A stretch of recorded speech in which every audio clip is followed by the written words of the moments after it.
नमः सिद्धेभ्यो नमः सिद्धेभ्यो नमो अरिहंतानं नमो सिद्धानं नमो ऐरियानं नमो वज्रायानं नमो लोहे सर्वशाहुनं ऐसो पंच नमो यारो सप्पा वप्पनाशनो मंगलालं च सर्वे परमम हवै श्रीनवनने सा ईतरागते ज्ञानता स्वरूप शिवका नमोस्ते योग समाधि श्री जगवानी माता की जय। चौथी डाल शुरू करेंगे। उस दिन भी हमारे जो 3-4 हो गए थे उनको फिर से लेना है क्या, या चलेगा ऐसे आगे चलें उससे? जैसा आप बोलोगे। हाँ, जैसा तुम लोगों को, क्योंकि रिवीजन तुम लोगों के लिए करना है। अगर अच्छे से समझ में आ गया तो थोड़ा आगे से चलते हैं, नहीं समझ में आया तो फिर वहीं से फिर रिवीजन कर लेते हैं, है ना। सम्यक ज्ञान की बात करी है इसमें, है ना। मुख्य रूप से सम्यक दर्शन को पहले तीसरी डाल में बता दिया, फिर इसमें बताते हैं कि सम्यक श्रद्धा यानी सम्यक दर्शन होने के बाद फिर सम्यक ज्ञान का पुरुषार्थ करना चाहिए। सम्यक ज्ञान को, वैसे तो हमारा जितना भी ज्ञान है वो सम्यक दर्शन होने के साथ सम्यक हो जाता है ना। लेकिन उस सम्यक दर्शन और सम्यक ज्ञान को बनाए रखने के लिए हमें पुरुषार्थ करना पड़ेगा। क्या पुरुषार्थ करना पड़ेगा? कि जो जिन माध्यमों से मुझे सम्यक ज्ञान प्राप्त होता है या जिन माध्यमों से मेरी भाव शुद्धि होती है, उन माध्यमों के साथ मुझे अपने आप को लगाए रखना पड़ेगा, है ना। देवशास्त्र गुरु के साथ में या स्वाध्याय में, है ना, उस प्रकार से जो मेरी दृढ़ता जिससे बनी रहे और मैं अपने मार्ग से डगमगाऊं नहीं, मेरा ज्ञान उसी प्रकार जैसे आज सम्यक हो गया है वैसे निरंतर बना रहे, उसके लिए भी मुझे बराबर जिनवानी के संसर्ग में, देवगुरु और देवगुरु के संसर्ग में मुझे बना रहना पड़ेगा। तो सबसे पहले बात करी उन्होंने कि सम्यक ज्ञान, पहले दो इन्हें बताया कि सम्यक ज्ञान जो है साथ में ही होता है, और लेकिन कैसा है वो सम्यक ज्ञान, क्या लक्षण है सम्यक ज्ञान का? वो सूर्य के समान है। 100 और पर का भेद कराने के लिए वो एकदम सूर्य के समान ज्ञान है। हाँ, पदार्थों को, 100 और पदार्थों को उनके अनेक गुण पर्यायों सहित, है ना, अनेकात्मक रूप से यथावत जानता है। सम्यक ज्ञान का ज्ञान जो है, ज्ञान का काम तो जानना ही है, लेकिन जब हम उसमें सम्यक लगा देते हैं तो वो पदार्थों को यथावत जानता है, जैसे हैं वैसे जानता है। तो ये सम्यक ज्ञान का लक्षण है। और सम्यक दर्शन और सम्यक ज्ञान में क्या अंतर है? एक कारण है, जैसे सम्यक दर्शन कारण है तो सम्यक ज्ञान कार्य है। हाँ, और दोनों जो के पहले मतलब हमने जाना, जब अनुभव में हुआ तो वो ज्ञान हो जाता है। जब हमने पूरा जाना, मतलब पहले हमें जो अनुभव हुआ उसके बारे में जब हमने जाना तो वो ज्ञान हो गया। दोनों का लक्षण भी अलग है ना। दीपक और प्रकाश के समान है। दीपक और प्रकाश के समान। हाँ, दीपक, लक्षण भी अलग है, दोनों अलग अलग। हाँ, दोनों अलग अलग गुणों की पर्याय है ना। आत्मा में अनेक गुण है ना, सब द्रव्यों में हमने जाना अनेक गुण है। और सम्यक दर्शन और सम्यक ज्ञान जीव द्रव्य की अवस्था है, जीव द्रव्य की पर्याय है। तो वो दो गुणों की, क्योंकि पर्याय जो होती है वो गुणों की होती है।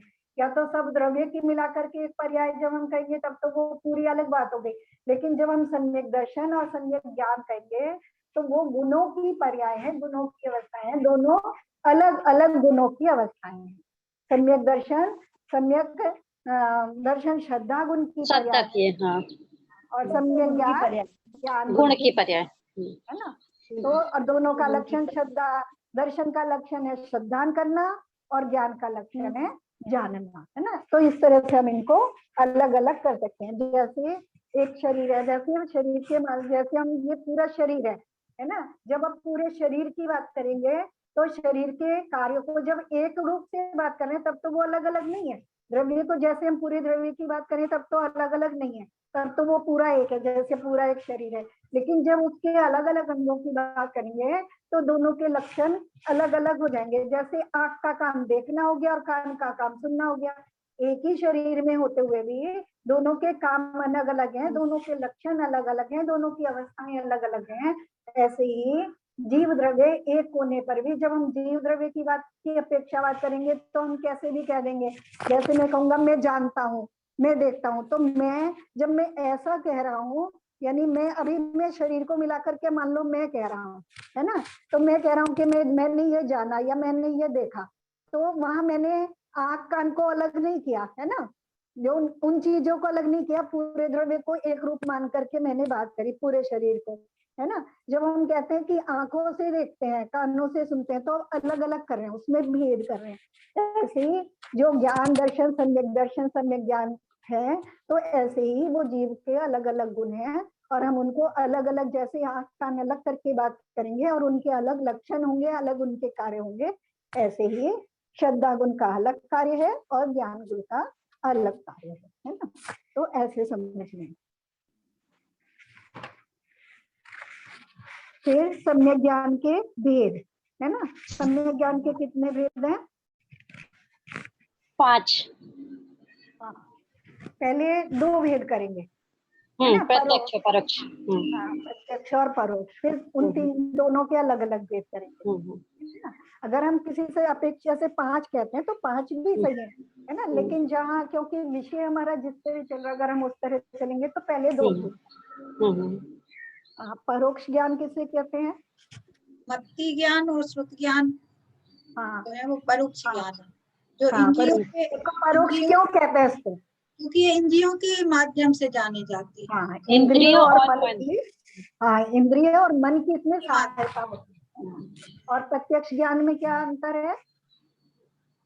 प्रत्यक्ष ज्ञान आत्मा के उससे जाने जाती है, आत्मा के प्रदेशों से डायरेक्ट होता है, उसमें किसी की सहायता की आवश्यकता नहीं है।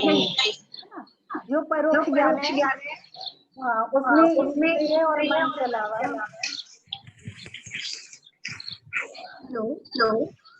आ रही है आवाज? आ रही है, मुझे लौट आ रही है। 1 मिनट में लीव करके दोबारा आती है। ठीक है।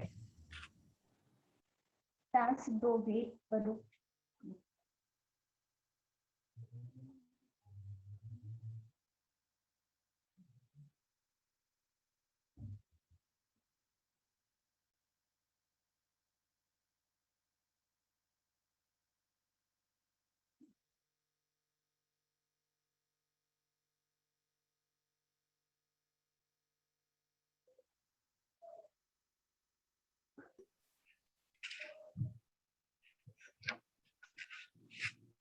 हेलो, हाँ आ रही है आवाज। वो क्या हो रहा था, मतलब ठीक हो रहा था, मुझे लौट से दोबारा आवाज आ रही थी मेरी। जो हम लोग सब म्यूट कर लेंगे तो अच्छे से सुनेगा। परोक्ष ज्ञान में इंद्रिय और मन के अलावा हमें बाहरी चीजों की आवश्यकता भी होती है ना, जैसे जानने के लिए शास्त्र चाहिए, प्रकाश चाहिए, ऐसे और चीजों की भी आवश्यकता होती है। लेकिन जो प्रत्यक्ष ज्ञान है उसमें इंद्रिय और मन तो छोड़ो, इंद्रिय और मन की तो आवश्यकता नहीं होती, बाहर की भी किसी चीज की आवश्यकता नहीं होती कि प्रकाश होगा तभी हम जान पाएंगे, है ना। जैसे आंखें प्रकाश में देख पाती हैं, ऐसे वहां प्रकाश की भी आवश्यकता नहीं है, चाहे प्रकाश हो चाहे अंधेरा हो, आत्मा के प्रदेश हर अवस्था में डायरेक्ट स्वयं से देख और जान लेते हैं। देखने में दर्शन गुण काम करता है और जानने में ज्ञान गुण काम करता है। तो उनके भेद हो गए। फिर प्रत्यक्ष ज्ञान के 3 भेद हैं, कौन कौन से हैं? अवधि ज्ञान, मन पर्या ज्ञान और केवल ज्ञान। हाँ, इसमें 2, एक देश प्रत्यक्ष है और केवल ज्ञान सकल प्रत्यक्ष है ना।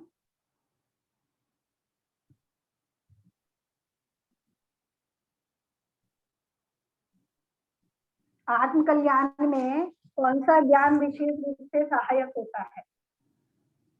किसमें? आत्मज्ञान में, कल्याण में, अपने कल्याण के लिए कौन सा ज्ञान सहायक होता है? अनम्यूट करो दीदी। श्रुत ज्ञान आंटी। श्रुत ज्ञान।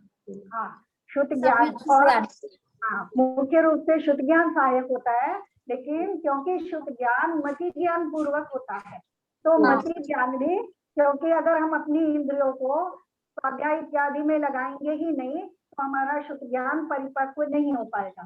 तो मुख्य रूप से तो देखा जाए तो दोनों काम करते हैं, लेकिन जब कथन करने में आता है कि इंद्रियों के माध्यम से मैंने जान तो लिया, स्वाध्याय कर लिया, सब कुछ जान लिया, लेकिन उस पे मैंने चिंतन नहीं किया, क्योंकि शुद्ध ज्ञान जो है वो चिंतन रूप होता है ना।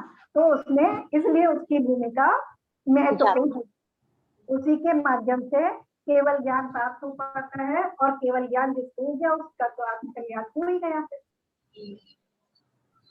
केवल ज्ञान सबको पता है, द्रव्य सबको पता है, गुण भी पता है। हाँ, ज्ञान को परम अमृत क्यों कहा? क्या ना, ज्ञान को परमामृत कहा ना, क्योंकि यही सुख का कारण है। जन्म मृत्यु जरा ये सब हमें जन्म मरण के दुखों से मुक्त होने के कारण इसे परम अमृत कहा। क्योंकि ये हमेशा जुड़ा रहेगा ज्ञान हमारे साथ, हमारे जीवन में भी और हमारे जीवन के बाद भी। हमारे जीवन के बाद भी, है ना? जी। इसका मतलब क्या है? जैसे आंटी हम जो मतलब अभी धर्म के उसमें जा रहे हैं, तो नेक्स्ट जन्म में भी हम उस धर्म की तरफ ही जुड़े रहेंगे, उसी के कारण हमारे मतलब कर्म सुधरेंगे। हाँ, अभी हमको ना थोड़ा सा अलग करना चालू कर दो। हमको अलग कर दो।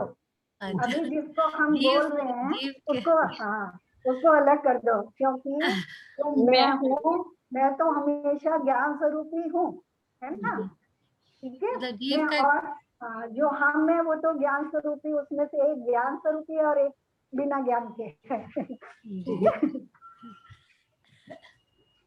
तो उसमें मतलब अमृत की उपाधि इसलिए दी है क्योंकि जैसे अमृत पीने से अमर हो जाते, ऐसे ये हमें ज्ञान होने से हम मतलब जन्म मृत्यु ये भाव संसार की दुखों से मुक्त होने के, इसलिए उसे अमृत की उपमा दी गई है। हाँ, इसलिए उसे अमृत की उपमा दी गई है, क्योंकि हमारे यहाँ हमारे लौकिक में ऐसा प्रचलित है कि जो अमृत पान करता है वो अमर हो जाता है ना?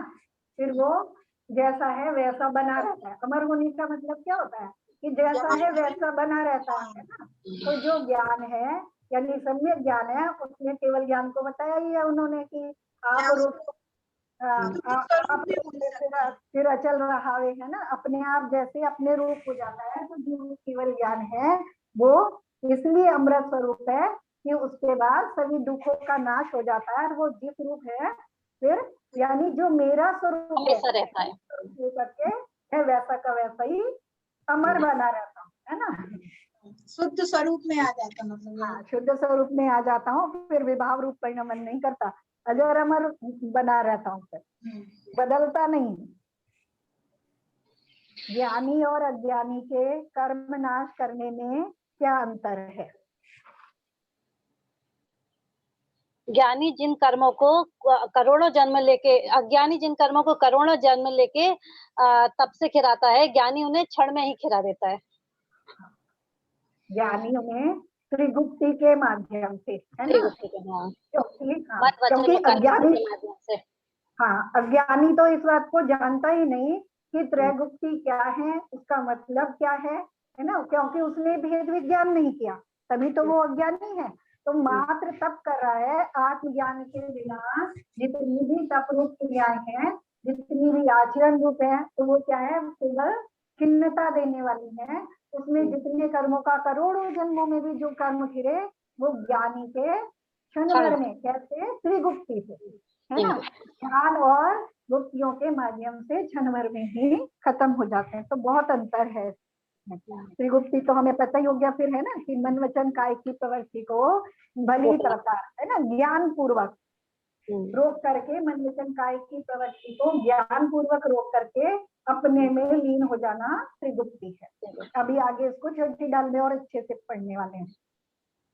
सुकुल किसे कहते हैं? ये मानुष पर्याय सुकुल सुनवो जिनवानी, है ना? सुकुल जो हम कुल को सुकुल कहते हैं, कुल मतलब वंश है ना, वंश या परंपरा से जो हमारी वंश परंपरा चली आ रही है, पिता का जो वो है ना, उसे हम कुल कहते हैं, है ना। तो सभी जीव किसी न किसी कुल में उत्पन्न होते हैं, तो हम सुकुल कहते हैं। फिर एक सुकुल है और एक नीच कुल है। तो सुकुल कुल किस अपेक्षा से सुकुल कहते हैं? उच्च गोत्र का ही इसमें वो होगा ना, जैसे उच्च गोत्र है। हाँ, उच्च गोत्र है, यानी जिस कुल की परंपरा धर्म रूप परिणमन करने की चली आ रही है ना। जिस कुल में ये दीक्षा इत्यादि लेने के संस्कार चले आ रहे हैं, वो कुल सुकुल कहलाता है ना, उत्तम कुल कहलाता है। जैन कुल, हमारा जैन कुल माना जाएगा ना। हाँ, हमारा जैन, हाँ जैन कुल भी कह सकते हैं कि बस मुख्य रूप से यह है जिस कुल में आत्म कल्याण की परंपरा चली आ रही है, ऐसे मानो, है ना। जिस कुल में आत्म कल्याण करने की जो चली आ रही परंपरा, हाँ परंपरा चली आ रही है, और जिस कुल में उत्पन्न होने वाले जीवों में ऐसी स्वाभाविक योग्यता होती है कि वो अपना आत्म कल्याण कर सकते हैं, वो सुकुल कहलाते हैं। फिर हमारा मुख्य रूप से आ जाता है सम्यक ज्ञान के दोष, है ना।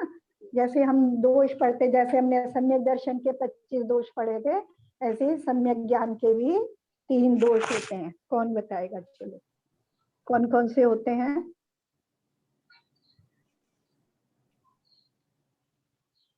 हाँ, विपर्यय, विमोह, विमोह, विभ्रम और विपर्यय, यानी अध्यवसाय, अनध्यवसाय, अनध्यवसाय। हाँ, एक बार फिर से बोलो। संशय, विमोह और विभ्रम, या संशय, विमोह और अनध्यवसाय। विभ्रम को अनध्यवसाय कहेंगे ना। हाँ, विभ्रम को नहीं, विमोह को अनध्यवसाय कहते हैं। अच्छा, विमोह को। हाँ, विभ्रम मतलब विपर्यय, और विमोह और अनध्यवसाय एक ही है ना। हाँ चलो, इनको थोड़ा सा बताओ, संशय, विभ्रम और विमोह या अनध्यवसाय। चलो सब लोग बताओ थोड़ा थोड़ा। हाँ बताओ, ज्योतिलता चुप बैठी है, बॉबी भी फिर से कहाँ गायब हो गई? संशय मतलब तो शक करना, मतलब जो जिन भगवान ने कहा है कि ये कुछ जैसा कहा है वैसा, उस पर शक करना, वो संशय हुआ है। हाँ, मन की स्थिति डावाडोल होना, डावाडोल होना, हाँ ना, कि ऐसा है कि नहीं है। हाँ। और विभ्रम मतलब उल्टा, विपरीत ज्ञान। हाँ, कि ऐसा नहीं है ना, नहीं ऐसा है, हाँ। ऐसा कभी हो सकता है क्या, है ना, ऐसा ऐसा उसका, हाँ उसका उल्टा मानना, या फिर और हाँ, अनद्य व्यवसाय मतलब उसकी यानी रुचि नहीं होना उसमें, मतलब उसमें कोई ऐसा है या नहीं है, मुझे उससे कुछ लेना देना नहीं है, ऐसा मतलब ऐसा कुछ होना, अनद्य व्यवसाय है। हाँ, कुछ है या नहीं है, कुछ है या नहीं है, मुझे इससे क्या करना, उसे जानने का मतलब जानने की कोई रुचि नहीं होना, रुचि नहीं होना, पुरुषार्थ भी नहीं होना, है ना, पुरुषार्थ नहीं होना। हाँ, जिसको ना रुचि होगी ना पुरुषार्थ होगा, तो वो कभी भी इस मार्ग में लग ही नहीं पाएगा, तो वो सम्यक ज्ञानी नहीं हो पाएगा, है ना। तो दोष है सम्यक ज्ञान। चलो,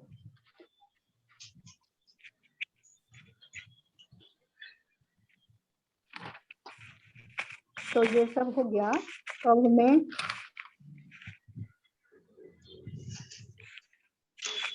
महिमा, सम्यक ज्ञान की महिमा हम आ जाते हैं। दोष हो गए, आत्मज्ञान का सम्यक ज्ञान से हमें क्या लाभ है ना। बहुत सारे लाभ बताए सम्यक ज्ञान के, है ना। मुख्य एक एक दो करके क्या क्या लाभ है सम्यक ज्ञान से।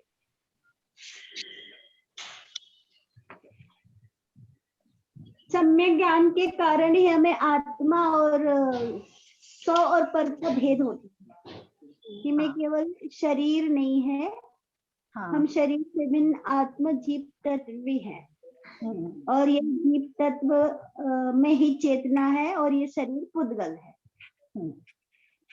और क्या लाभ है सम्यक ज्ञान से? सम्यक ज्ञान ही केवल ज्ञान का कारण है। हाँ, सम्यक ज्ञान ही केवल ज्ञान रूप होता है ना, और केवल ज्ञान होगा तो सिद्ध अवस्था प्राप्त होगी, मोक्ष प्राप्त करेंगे। हाँ, जीव सुखी हो जाएगा, है ना, जो चाहता है वो मिल जाएगा। और यही जन्म मृत्यु देने वाला कारण है। जन्म मरण के चक्र से छूटेगा। हाँ, जे पूरब शिव गए और आगे जे हैं तो सब महिमा ज्ञान तनी मुनिनाथ कहे। मुनिनाथ कहे हैं। यानी सम्यक ज्ञान के बिना कल्याण नहीं हो सकता। जो पहले मोक्ष गए हैं, जा रहे हैं और आगे जाएंगे, वो सब सम्यक ज्ञान की महिमा है। महिमा है। और भी बताया कि आप पुण्य के फल से हाँ जो है हम अपना वो नहीं होंगे, फिर समता में आएंगे कि हमारे ये हाँ। कर्म का फल है। हाँ, सम्यक ज्ञान, हाँ, सम्यक ज्ञान होने पर ही हम समता भाव धारण कर पाएंगे। यानी वर्तमान में भी अगर मोक्ष नहीं जा रहे हैं, पूर्ण सुखी नहीं हो रहे हैं, तो भी हम वर्तमान में भी सुखी हो सकते हैं, क्योंकि हमें पता चल जाएगा कि ये पुण्य का फल है या पाप का फल है। तो हमारी आकुलता अपने आप कम हो जाएगी, है ना। समता भाव में रहेंगे तो हमारा जो दुष्चिंतन है वो कम हो जाएगा, हमारी आकुलता कम हो जाएगी, तो हम सुखी हो जाएंगे वर्तमान में भी, है ना। तो सम्यक ज्ञान के माध्यम से ही ये संभव है। तो ये सम्यक ज्ञान के माध्यम से हमारा हो गया। अब आगे चारित्र पे आ जाते हैं। अब सम्यक ज्ञान होए बहुरी दृढ़ चारित्र लीजिए, है ना। तो सम्यक ज्ञान के बाद, क्योंकि सम्यक दर्शन और सम्यक ज्ञान साथ हो जाते हैं, और फिर मैं अपने पुरुषार्थ से उसको निरंतर बढ़ाता रहता हूँ। जैसे जैसे मेरा ज्ञान बढ़ता रहता है, जितना भी मैं नया ज्ञानार्जन करता हूँ, वो सब सम्यक ज्ञान रूप होता है। और जैसे जैसे सम्यक ज्ञान बढ़ता रहता है, मेरे श्रद्धान में भी दृढ़ता आती रहती है ना। फिर उसमें दोष नहीं लगते, फिर मैं डगमगाता नहीं। फिर उसके बाद मेरा जितना आचरण होगा वो सम्यक चारित्र रूप बन पाएगा। तो कह रहे हैं कि सम्यक ज्ञानी होए बहुरी दृढ़ चारित्र लीजिए। सम्यक ज्ञानी हो गए हैं तो अब हमें दृढ़ चारित्र, दृढ़ता से चारित्र को भी धारण करना चाहिए। ठीक है। तो चारित्र क्या फिर कहते हैं कि चारित्र 2 प्रकार का होता है। हाँ, 2 प्रकार का होता है। कौन कौन सा? एक देश और सकल देश। एक देश और सकल देश। हाँ, एक देश और सकल देश। एक देश शावक का और सकल देश मुनि का। तो अभी इसमें आगे मुख्य रूप से एक देश चारित्र की बात करेंगे, है ना। तो एक देश चारित्र में क्या क्या आ जाता है? नियम वगैरह जो रहते हैं, 11 प्रतिमाएं इसमें आ जाती हैं। हाँ, 11 प्रतिमाएं आ जाती हैं। तो मुख्य रूप से पहले छेड़ाला कार ने किसका वर्णन किया है? प्रशंसा का त्याग, अनुव्रत का, है ना। 5 अनुव्रत, 3 गुणव्रत और 4 5, है ना। तो हमें भी, क्योंकि इनको अगर हम पूरी तरह से अभी धारण नहीं कर पा रहे, जैसे आचार्य कहते हैं कि जो सकल देश चारित्र को धारण नहीं कर पा रहे हैं, अभी भावों में इतनी दृढ़ता नहीं आ पाई है और शारीरिक स्थिति ऐसी नहीं है, तो उनको एक देश चारित्र धारण करना चाहिए, है ना। जो मोक्ष की चाह रखते हैं, कल्याण की इच्छा रखते हैं, उन्हें चारित्र तो धारण करना पड़ेगा।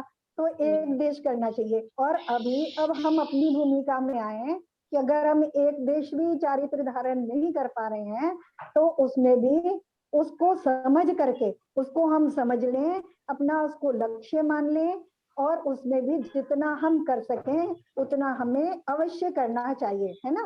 अपने आप को टटोलें उसमें, है ना, वहां रख के तोलें कि हम कितना कितना क्या क्या कर सकते हैं, और जितना हम कर सकते हैं हम उसे बिना टाले, है ना, करना चाहिए। तो पहले 5 अनुव्रत की बात करते हैं, है ना। कौन कौन से 5 अनुव्रत? साणु, सत्याणु, सबसे पहले अहिंसा अनुव्रत। अहिंसा अनुव्रत, अहिंसा अनुव्रत, सत्य अनुव्रत, सत्याणु, ब्रह्मचर्याणु, और परिग्रह परिमाण, परिग्रह परिमाण, है ना। सबसे पहले अहिंसा अनुव्रत, है ना। अहिंसा सीधा सीधा हमें पता चलता है कि हिंसा नहीं करना। तो उसमें त्रस, एक सेकंड, अधिक बहुत गलत बात है। 2 प्रतिमा में ये सारे व्रत आ जाते हैं ना। जो 2 प्रतिमाएं लेते हैं उनमें भी 12 व्रत आ जाते हैं ना।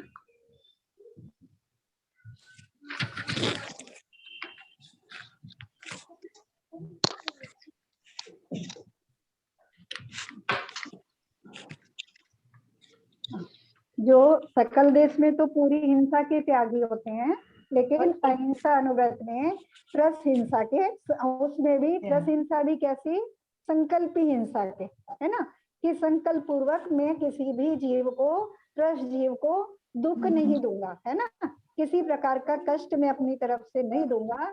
और साथ में कहा है वृथा था वर्ण संहारे, और बिना प्रयोजन के तो मैं इस को भी कष्ट नहीं दूंगा। वहां भी कभी एक देश में भी त्रस हिंसा, क्योंकि हम आरंभी हिंसा, उद्योगी हिंसा, विरोधी हिंसा ये हमारी होती रहती है, वहां भी त्रस जीवों की हिंसा हो जाती है, लेकिन संकल्प पूर्वक, है ना, मैं जानबूझ करके किसी को कष्ट नहीं दूंगा, किसी त्रस जीव को, और जानबूझ करके तो मैं किसी स्थावर जीव को भी कोई कष्ट नहीं दूंगा। ठीक है, तो ये हमारा हिंसा में आ जाता है। तो इसमें हम जितना पालन कर सके अपने सामर्थ्य के अनुसार पूरा करना चाहिए। फिर सत्य अनुव्रत,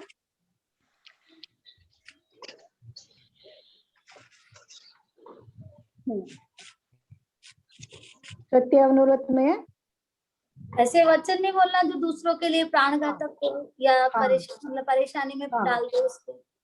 हाँ, केवल उसमें झूठ बोलना महत्वपूर्ण नहीं है हमारे लिए, ये नहीं कि हमें सच ही बोलना है ना, सच बोलना इतना महत्वपूर्ण नहीं है, लेकिन जिससे किसी के प्राणों का घात हो जाता हो या किसी को कष्ट पहुंचता हो, किसी की निंदा होती हो, मुख्य रूप से हमारे लिए ये लागू होता है कि ऐसे वचन हम ना कहें, हम ना बोलें, है ना। सबसे पहले हमारे ये चीज आती है कि अभी मैं सत्य और असत्य को कैसे तोलूं वचनों में, कि मेरे कारण किसी का हृदय ना दुखे, है ना, किसी के प्राणों को कष्ट ना हो, किसी की निंदा ना हो, बस ऐसे वचनों को मैं तोल करके बोलूं, तो मैं इस तरह के अभ्यास में आ पाऊंगा। आंटी मतलब निंदा करने में भी सत्यानुव्रत में आ जाता है कि हम जैसे किसी की निंदा होती है तो वो भी इसी में हो जाएगा। हाँ, कठोर निंदा क्या है जो कुछ भी पता हम करते हैं मन वचन काया से, वो हमारा संस्कार पड़ता जाता है ना। अभी अगर हम थोड़ी भी निंदा करेंगे तो हमारा संस्कार बन जाएगा, वो फिर हम करेंगे तो हमें पता ही नहीं चलेगा कि हम निंदा कर रहे हैं, कि निंदा कर रहे हैं। हाँ, वो एक हैबिट डेवलप हो जाती है। हाँ, आदत पड़ गई, और उससे हम कितने बंध रहे हैं, तो वो निंदा कर रहे हैं तो, और अभी निंदा क्योंकि हमारा भाव ही निंदा करने का है, अब वो झूठ है कि सच है, तो हम ये भी भूल जाएंगे कि उसमें ये गुण है कि नहीं है, या ये गुण है कि नहीं है, बस निंदा करेंगे, है ना। सही है। तो हम आदत पड़ जाती है सही में, हम झूठ बोल रहे के सच बोल रहे, हम तोल ही नहीं पाएंगे। जब हमें इस तरह का, तो हम ऐसी आदतों से ही बचें, है ना। किसी को जिसकी हम निंदा करते हैं उसमें कुछ गुण भी होते हैं, पर हम उन्हें गौण कर देते हैं, केवल उसके जो अवगुण है उनको ही निखारते हैं, उनको देखते हैं। हाँ जी, है ना। अगर हम इस दृष्टि से देखें कि यहाँ जितने भी संसार में जितने भी जीव हमें दृष्टि गोचर हो रहे हैं, या हम स्वयं भी हैं, सभी जीव कषायों सहित हैं, हम भी कषायों सहित हैं, है ना। कोई भी जीव कषायों से रहित नहीं हो गया। कब किसकी कौन सी कषाय उभर के आ रही है ना, कब मेरी उभर आएगी, कब दूसरे की उभर आएगी, और कब शांत हो जाएगी। तो हम नहीं मानते तो किस लिए निंदा करें, है ना। उस समय जिस समय हमने उसे देखा और हमें बुरा लगा, हमें लगा कि ये गलत है, उस समय उसकी कषाय उभर रही थी, है ना, लेकिन फिर शांत हो गई, और दूसरे समय हमारी कषाय उभर रही है। तो अपने को देखने की आदत डालें, दूसरे को। सभी जीव यहाँ कषायों सहित हैं, सभी अपने अपने कर्मों के उदय से परिणमन कर रहे हैं, है ना, कर्मों के, क्योंकि जब तक आत्मा में दृढ़ता नहीं है तब तक जीव कर्मों के बंधन से ज्यादा प्रभावित होता है ना। दो चीजें अगर मिली हुई हैं तो एक में जिसकी पावर ज्यादा होगी वो ज्यादा दिखाई देगा, तो ज्यादा रूप काम करेगा। तो अब हमारी क्या है, हमारी आत्मा की पावर तो कम है अभी, है ना, और कर्मों की पावर ज्यादा है। सभी जीव यहाँ ऐसे परिणमन कर रहे हैं, तो सभी कर्मों से ज्यादा प्रभावित होकर के परिणमन कर रहे हैं, तो किस लिए निंदा करना, है ना। इस तरह से हम सोचेंगे तो हम निंदा कर ही नहीं पाएंगे। फिर एक देश ब्रह्मचर्य, है ना। एक देश ब्रह्मचर्य यानी अगर अपनी पत्नी पति इत्यादि हैं तो उनके साथ संबंध रखना, और उसमें भी नियम पूर्वक, है ना, तो नियम पूर्वक उसमें भी ब्रह्मचर्य की आदत डालना, है ना। जैसे पर्व इत्यादि में दिन में और भी बहुत सारे हम अपने अपने हिसाब से उसमें नियम लेकर के कि मेरे अंदर ऐसे भावों की उत्पत्ति ही ना हो, तो ऐसा अपने अंदर संस्कार डालना। तो ये ब्रह्मचर्य अनुव्रत हो गया। फिर अपनी शक्ति विचार परिग्रह थोड़ो राखे, है ना, अपनी शक्ति के अनुसार और अपनी आवश्यकता के अनुसार, है ना, क्योंकि हम जितना ज्यादा इकट्ठा करेंगे उतना ही हमारे परिणामों में आकुलता होगी, क्योंकि उनका संरक्षण करना पड़ेगा, उनकी देखभाल करनी पड़ेगी, उसको संभालना पड़ेगा। उसके छूटने का, अगर कोई चीज उसमें से छूटेगी तो उतना आकुलता होगी, उतना दुख होगा, उतना दुख होगा तो आर्थ ध्यान रूप परिणाम होंगे। तो अपनी शक्ति के अनुसार, तो जैसे जैसे अपनी अवस्था बढ़ रही है, अपनी शक्ति कम हो रही है, तो उस हिसाब से हमें अपने परिजय का परिमाण जो है निरंतर निरंतर बढ़ाते रहेंगे।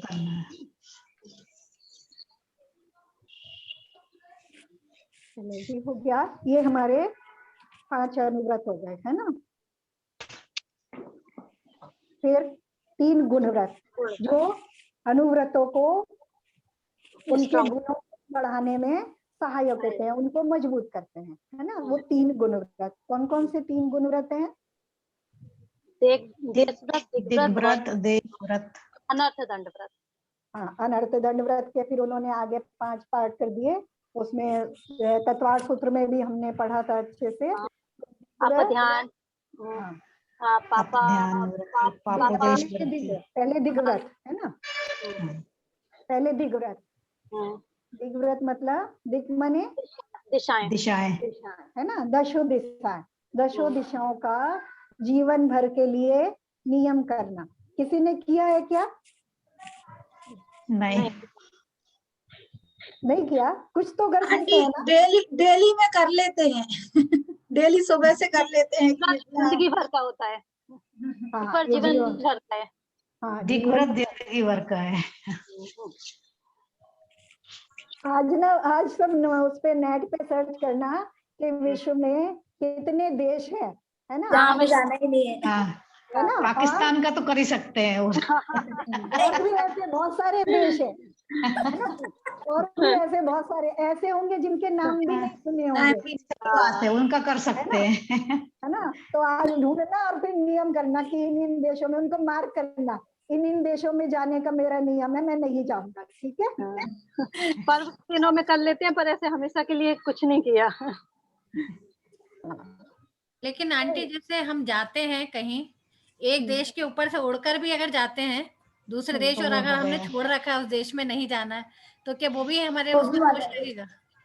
देखो अभी, क्योंकि अभी अनुवृत्ति और महावृत्ति नहीं हुए हैं, अभ्यास कर रहे हैं, लेकिन हमने जहाँ जिस देश में नहीं जाने का नियम लिया है उसके ऊपर से उड़ के जा रहे हैं, तो अभी उतना दोष नहीं है उसमें। थोड़ा बहुत अगर दोष लगा तो उसके लिए हम उस दिन के, उस समय के लिए कोई वो ले सकते हैं, नियम ले सकते हैं, और ऐसे कर सकते हैं ना आंटी कि भाई हमारा उस जगह जाने का त्याग है, अगर कहीं से होके निकलना पड़ता है तो हम वो हमारी मजबूरी रहेगी, हमें वहां जाने का कोई अपने अंदर भाव नहीं। हाँ, तो वो हम पहले से ही ऐसे रख के नियम ले सकते हैं। और अगर ऐसा कभी होता है तो उस दिन के लिए जहाँ से हम गुजर रहे हैं उसके समय के लिए हम प्रायश्चित भी कोई ले सकते हैं उस दिन के लिए, है ना। तो ऐसे कर सकते हैं। तो अभी ये जितने भी हमने व्रत पढ़े, तो अभी इनको झांकना कि मैं किस तरह की हिंसा छोड़ सकता हूँ, किस तरह का मैं झूठ बोलने का त्याग कर सकता हूँ, है ना, किस तरह की चोरी का त्याग कर सकता हूँ, किस तरह का। तो इन सब में थोड़ा थोड़ा, तो कि मेरा चाहे इतना सा भी नियम है तो, लेकिन मेरा नियम है इतना सा भी, है ना। 5 अनुव्रत रूप से और ये 3 गुणव्रत रूप से। देश व्रत, फिर इसमें दिग्व्रत में फिर देश व्रत रोजाना होता है। जैसे अभी जब तक ये कोरोना काल चल रहा है तो मान लो हम 3 महीने तक का, 3 महीने अभी अच्छे से और चलने वाला है कि ये चल रहा है, तो अभी हम 3 महीने ऐसे नियम ले सकते हैं कि अभी हम 3 महीने तक विदेश नहीं जाएंगे। अभी नहीं जा रहे ना, अभी तो सारी फ्लाइट भी अच्छे से चालू नहीं हो, तो 3 महीने का नियम ले सकते हैं। तो वो हमारा देश व्रत हो गया कि हम विदेश जाएंगे ही नहीं 3 महीने तक, ऐसे करके नियम ले सकते हैं, है ना। और फिर हमारा है देश व्रत। हाँ, देश व्रत हो गया ना उसमें, फिर उसमें रोजाना दिग्व्रत में जो हमने लिया है उसमें रोज रोज नियम करना, वो देश व्रत हो गया। फिर हो गया हाँ, फिर अनर्थ दंड व्रत, है ना। अनर्थ दंड का क्या मतलब होता है? मैंने पहली बार अच्छे से समझाया था। अनर्थ दंड का क्या अनर्थ मतलब? दंड में यही आ जाएंगे जो स्थावर जीव वगैरह हैं नहीं, उनका उसका अनर्थ मतलब, हाँ नहीं वो तो है, बिना प्रयोजन, उसका बिना मतलब प्रयोजन। क्या है अनर्थ दंड का? मीन्स यानी जैसा व्यर्थ में जो हमारे काम की चीज नहीं है फिर भी उसमें पड़ना, वो हाँ, अनर्थ दंड दंड में क्या है। होता है? दंड क्या होता है? बिना कारण दंड मतलब की तरफ से सजा, सजा। पाप, सजा। कैसी सजा? यानी जो हम हमारे मतलब की चीज नहीं है फिर भी हम उसको करें पाप, तो वो सजा ही है हमारे लिए ना। कितने दंड होते हैं? 3, 3 होते हैं। कौन कौन से? मन वचन काय। हाँ, तो मन वचन काय की वो क्रियाएं जो मुझे पाप से युक्त करती हैं वो दंड कहलाती हैं, दंड है ना। कहलाता। मन अच्छा, वचन काय की वो क्रियाएं जो मुझे पाप से युक्त करती हैं, मुझे पाप का बंध कराती हैं, वो क्रियाएं दंड दंड। कहलाती है ना। क्योंकि वो बंध, पाप का बंध मुझे आगे सजा देने वाला है ना। तो इसलिए 3 दंड होते हैं अपने यहाँ। वो सामायिक उसमें पढ़ते हैं ना, प्रतिक्रमण मार्ग में 3 दंड, है ना, 3 दंड। तो वो मन वचन काय 3 दंड है ये। तो अनर्थ दंड यानी बिना प्रयोजन के मन वचन काय की वो क्रियाएं जो मुझे पाप से युक्त करती हैं, है ना, वो अनर्थ दंड। फिर उनका क्या करना है? अनर्थ दंड व्रत। ठीक है, बिना व्रत प्रयोजन जो लेना है। मन वचन, बिना प्रयोजन मन वचन काय की क्रियाएं जो मुझे पाप में डालती हैं, उनका त्याग करना। उनका त्याग करना, वो अनर्थ दंड व्रत है। तो वो हम जो बिना प्रयोजन कार्य करते हैं उसको उन्होंने 5 पार्ट में रखा है ना। कौन कौन से कि बिना प्रयोजन के कर रहे हैं? तो वो सबसे पहले रखा अपध्यान, ध्यान, अपध्यान, है ना। अपध्यान व्रत। हाँ, यानी बिना प्रयोजन के ही, बिना प्रयोजन के दूसरे के बारे में चिंतन कर रहे हैं, है ना। सोचना इसका अच्छा हो जाए, इसका दूसरे बुरा के हो बारे जाए। में, है ना, अपने बारे में सोच रहे हैं वो तो अलग है। अपने बारे में भी कभी बिना प्रयोजन सोचते हैं, है ना। लेकिन दूसरे के बारे में बिना प्रयोजन सोचना, कोई जरूरत नहीं है उसका, जो होगा जैसे होगा वैसे होगा, है ना। मैं क्यों चिंतन कर रहा हूँ? किसी की जय हार सोचना, किसी का मतलब तरह तरह का बारे में, उसके बारे में बिना प्रयोजन कुछ भी सोचना, वो अपना, है ना। तो ये, और ये जो अनर्थ दंड व्रत है, अगर हम इसको पालन करते हैं तो ये हमारा जो परिग्रह परिमाण व्रत है उसको भी दृढ़ करता है, ये उसके गुणों को भी बढ़ाता है। फिर दूसरा है पापाचार, पापोपदेश। पापोपदेश। हाँ, हाँ, दूसरे को बिना कारण के सलाह देना, है ना। सलाह देने का काम तो हम सबसे ज्यादा करते हैं, औरतें बहुत करती हैं सलाह देने का, हर चीज के बारे में सलाह देने का, है ना। तो यही नहीं सोचते कि उससे वो सलाह दे रहे हैं उसे, फिर वो काम करेगा, उससे जितना पाप का बंद होगा तो उसका भी मुझे मिलेगा, छठा भाग मिलेगा ना। अगर हम उसे अच्छे कार्य की सलाह देंगे, सलाह दे सकते हैं, स्वाध्याय की सलाह दें, देव दर्शन की, पूजन की, है ना, आत्म ध्यान के मार्ग में, कल्याण में मार्ग में रखने की सलाह दें, तब तो ठीक है। लेकिन पापोपदेश ना करें, है ना। पाप करे की, संसार के कार्य की करने की जो हम सलाह देते हैं उससे मुझे व्यर्थ नहीं, बिना प्रयोग। बोल देते भाई तू झूठ बोल देना, तू तो ऐसा बोल देना बच्चा ऐसा हो जाएगा और फालतू में मतलब इंसान बच्चों को बहुत सिखाते हैं, है ना। तरह तरह के आइडियाज देते हैं कि इसको ऐसे करने से ऐसा हो जाएगा। हाँ, बच्चों को बहुत आइडिया देते हैं, है ना। अच्छे काम में लगाने के तो नहीं देते, लेकिन इस तरह पूरे के काम के लगा देते हैं। सही। तो अपना ही मार्ग क्या कर रहे हैं? अवरुद्ध कर रहे हैं, अपना मोक्ष मार्ग अवरुद्ध, अपने सुखों का मार्ग अवरुद्ध कर रहे हैं दूसरे को सलाह देके, क्योंकि बंद मुझे ही होगा और जो वो करेगा उसका और पार्ट हिस्सा मिल जाएगा मुझे, छठा हिस्सा। और कहीं जरूरत है तो ठीक है, बिना जरूरत के कर रहे हैं तो फालतू में ही वो ले रहे हैं। हाँ। फिर तीसरे नंबर पे प्रमादचर्या, है ना, आलस्य भी करते हैं, है ना। प्रमादचर्या में आ गया प्रमादचर्या, तो ये बिना बात की लाइट जलाए, बिना बात के पंखा चलाए, ये सब प्रमादचर्या में आ जाता है ना। 5 स्थावर काय के जीवों की। तो इससे क्या है, हमारे अगर हम प्रमादचर्या नहीं करें तो हमारा अहिंसा व्रत जो है अच्छे से फल पाएगा, है ना। तो उसके गुण बढ़ जाएंगे, है ना। तो प्रमादचर्या इससे हम बचे। और हिंसा दान व्रत। हाँ, फिर हिंसा दान, है ना, किसी इस तरह के उपकरण देना। उपकरण में इसमें तो इन्होंने दिया तलवार, धनुष, हल इत्यादि, है ना। इसके अलावा भी जो हम यूज करते हैं, चाकू इत्यादि हैं, है ना, चाकू है, माचिस है, ऐसी जो चीजें हैं ये भी हिंसा दान में आ जाती हैं। दुष्श्रुति भी है ना आंटी इसमें, दुष्श्रुति? हाँ, दुष्श्रुति है ना, दुष्श्रुति अनर्थगण, यानी जो राग द्वेष को बढ़ाने वाली जितनी भी गॉसिप है ना, जितनी भी हम चर्चाएं करते हैं, जितनी भी कॉल पे जितनी भी करते हैं, है ना, जितनी महिला मंडल की मीटिंग करते हैं और करते हैं, वो सब दुष्श्रुति में आ जाते हैं। सही है, यथा कबहु न सुनीजे। तो ये अनर्थ दंड है, बिना प्रयोजन के पाप बंद कर रहे हैं। ठीक है, ये हो गया हमारा। फिर 4 शिक्षा व्रत। अगर हम ये सब पालन कर लेंगे तो समता भाव अपने आप आ जाएगा, है ना। अब समता भाव आ गया और जितना भी आया तो थोड़ी देर एकांत में बैठ करके सब चीजों को, चलो जो कुछ भी करा पूरे दिन में, जो भी करा सो करा, लेकिन अब आधा घंटा 1 घंटा, है ना, यानी 2 घड़ी, 1 घंटा 2 घड़ी जितना भी मैं कर सकूं, एकांत में बैठ करके सब कुछ को छोड़ करके जो मैंने स्वाध्याय के माध्यम से जाना या अपने स्वरूप के बारे में जो कुछ भी जाना, उस सब का मैं चिंतन करूं, तो वो मेरा सामायिक शिक्षा व्रत है ना, यानी समता में आने का पुरुषार्थ। अगर अलग से नहीं भी बैठ पा रहा हूं मैं, है ना, मैंने ऐसा अभ्यास नहीं डाला है, तो मान लो लेटे हैं, है ना, थके हैं, लेटे हैं, थक करके, थकता कौन है?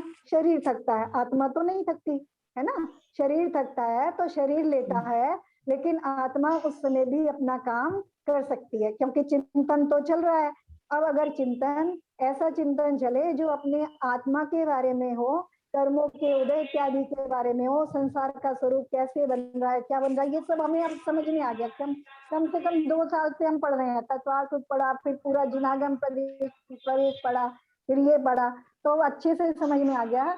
अगर हम लेटे लेटे भी इस तरह का चिंतन करें तो उससे क्या होगा, जब, क्योंकि आत्मा में समता होगी तो शरीर की थकान भी उतर जाती है ना, और उससे जो है उतने समय तक मेरा जो समता भाव बनेगा, तो मेरा कर्म बंधनी ढीला होगा। तो अगर वैसे तो बैठ करके एक उस स्थान पे सोच करके सब चीज का त्याग करके मैं सामायिक करूं, वो तो श्रेष्ठ होगा। अगर वैसा नहीं कर पा रहा हूँ तो भी मैं ऐसी तो आदत डालूं कि जिस समय मैं लेटा हूँ उस समय में जो मैंने पढ़ा है, जो जानना है, उसके बारे में मैं चिंतन करूं, है ना। तो ऐसी कोशिश कर सकते हैं। अभी यही विषय चल रहा है, जो हमने पढ़ा वो तो चला ही, लेकिन कि हम कहाँ कैसे लागू कर सकते हैं, है ना। हाँ, क्या आंटी मैं एक चीज पूछ रही थी, ये जो जैसे शाम के टाइम मेरे को क्या होता है, मोस्टली करके जब जाप करते हैं ना, ये क्लास की बात, तो बहुत पूरा शरीर थक जाता है। तो उस समय पता है जब जैसे शरीर में कुछ भी अकड़न होती है, कुछ जाप कर रहे तो भेद विज्ञान करते नहीं शरीर में, तो भी वो चीज अब उतनी उसमें नहीं जा पाते कि हो रही, तो अब शरीर है, आत्मा अलग है, तो सोचते भी हैं होने दो, लेकिन फिर भी हम वो सहन नहीं कर पाते उतना।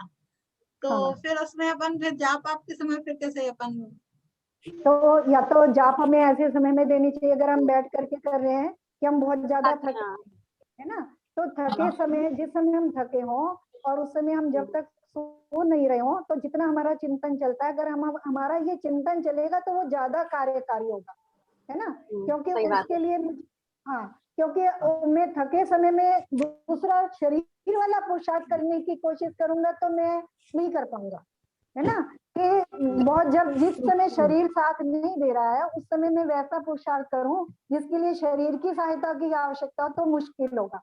तो उस समय मैं वैसा पुरुषार्थ करूं जहाँ शरीर को छोड़ दूं, शरीर पड़ा है एक तरह, है ना, कौन सा वो वाला आसन लगा दो, शवासन, शवासन लगा के चिंतन करो उसमें तो नींद ही आ जाती है कभी कभी।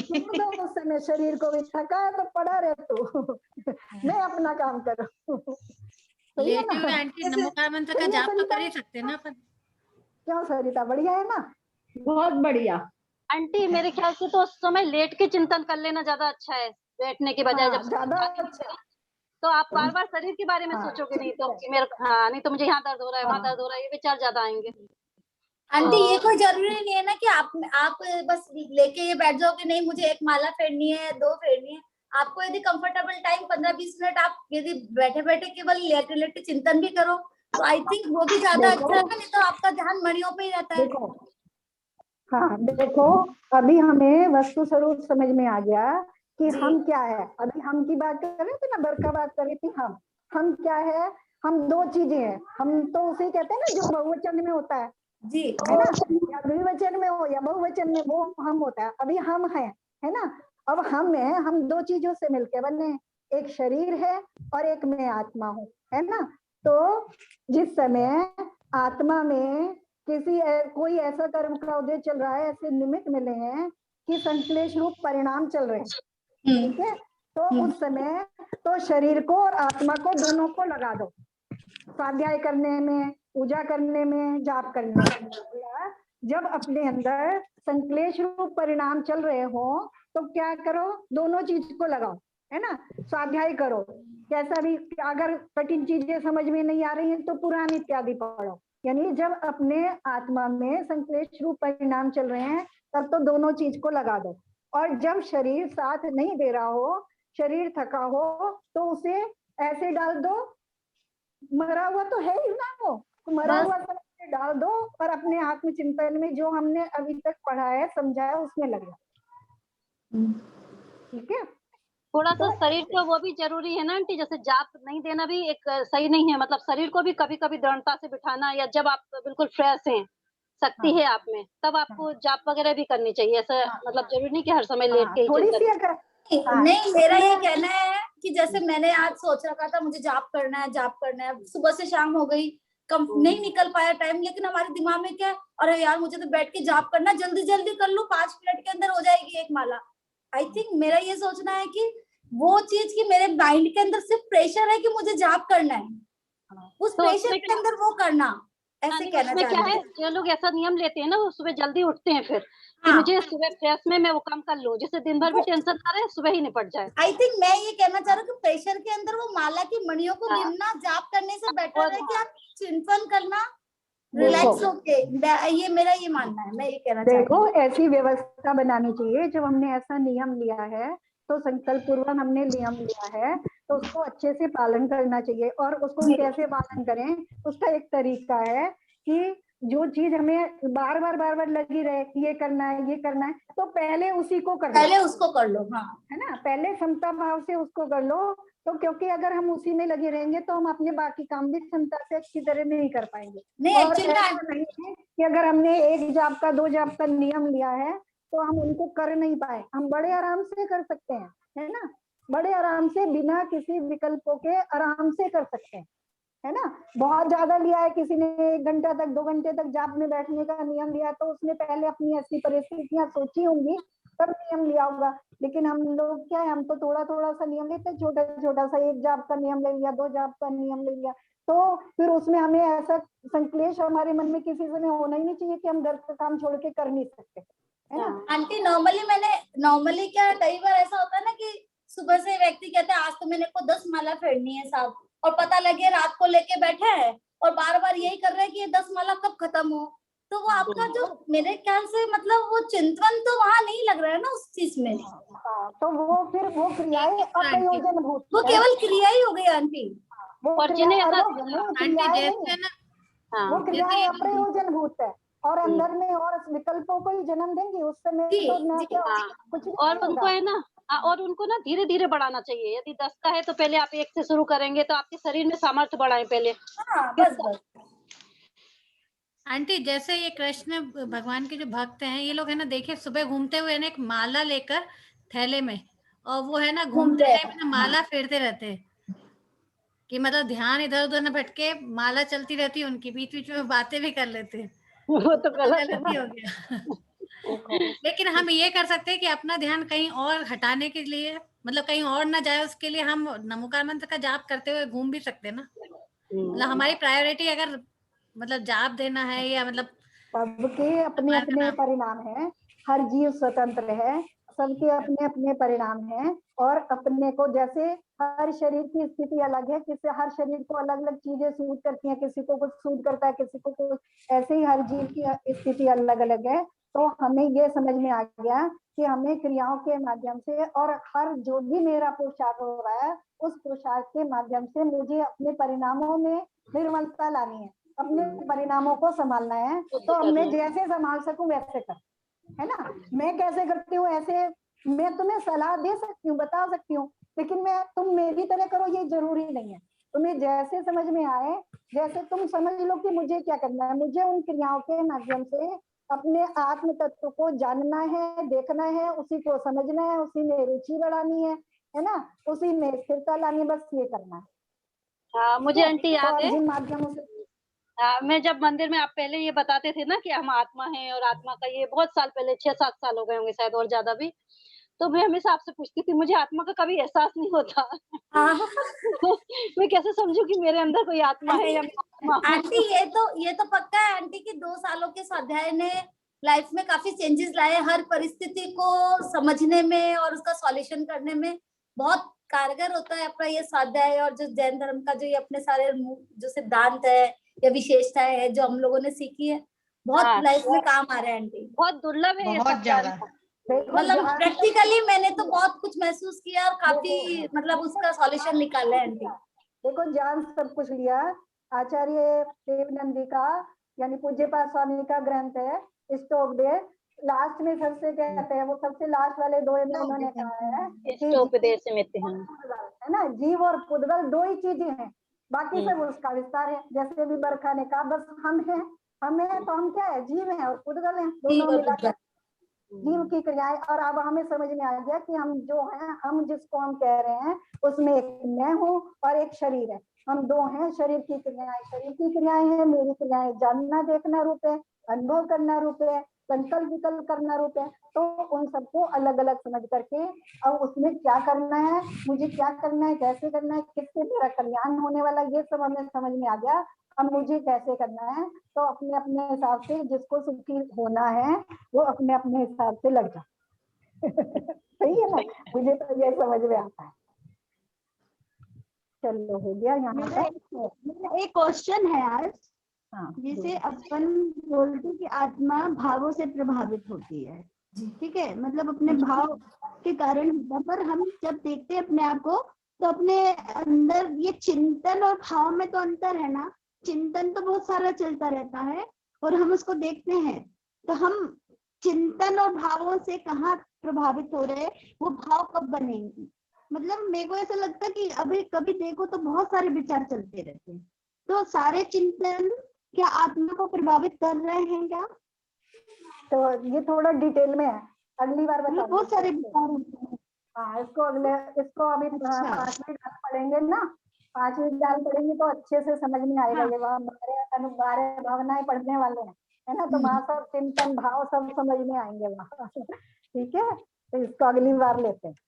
और कुछ इस चौथी ढाल से संबंधित कुछ है तो, है ना, अभी हमने उसका विषय उसमें एक बार पढ़ के देख लेना, अगर कोई शब्द या कहीं से कोई लाइन समझ में नहीं आए तो उसको अगली बार पूछ लेंगे शुरू में, है ना।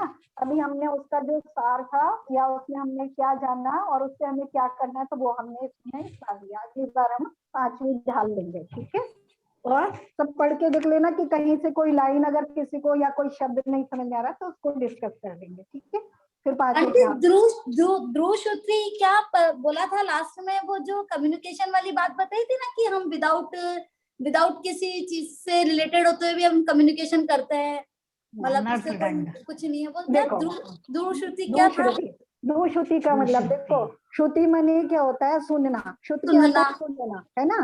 तो ध्रुव श्रुति मतलब जो अपने लिए प्रयोजनभूत नहीं है या जो अपने आप को पाप बंध में लगाने वाली है, ऐसी चीजों को सुनना, ओके, है ना।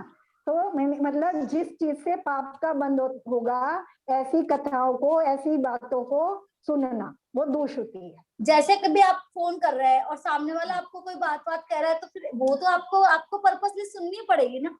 नहीं, वो आप कहाँ स्टॉप लगाओगे? वो उसकी बात नहीं हो रही है कि हम गृहस्थी के लिए क्या सुन रहे हैं बिना प्रयोजन के। अभी ध्रुव श्रुति ने क्या कहा, बिना प्रयोजन। जी हाँ, है ना, बिना प्रयोजन के। हाँ, ठीक है जी। जैसे कि फिल्म देखने जाते हैं उसमें आएगा क्या वो? है। फिल्म देखने जाते हैं हम लोग, किसमें जाते हैं?